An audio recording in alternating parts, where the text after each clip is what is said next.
Од денес стапуваат во сила новите построги правила за управување со електрични тротинети, согласно законските измени и дополнувања. Измените носат значително построги услови за користење на лесните електрични возила, со цел зголемување на безбедноста на возачите и другите учесници во сообраќајот.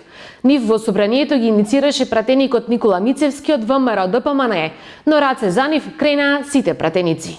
Минималната возраст за управување со електричен тротинет е зголемена од досегашните 14 на 18 години. На велосипедска патека или велосипедска лента максималната дозволена брзина е 20 км на час, додека на тротоари, пешечки патеки и мешани патеки за пешаци и велосипедисти останува ограничувањето од 6 км на час. При преминување на коловоз или на обележан пешачки премин, доколку нема велосипедска лента или патека, возачите на електрични тротинети, велосипеди, велосипеди со помошен мотор и мопеди се должни да слезат и да го туркаат возилото. Со новите правила е забрането превезување друго лице на електричен тротинет. Освен возачот, ќе биде казето и лицето кое се превезува.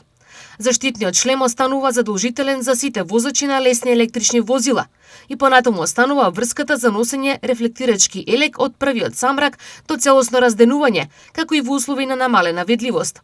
За одредени прекршоци покрај паричните казни за возачите, односно за родителите или старателите, кога прекршок ќе стори дете, се предвидува и привремено одземање на електричниот тротинет во трајање од 30 дена.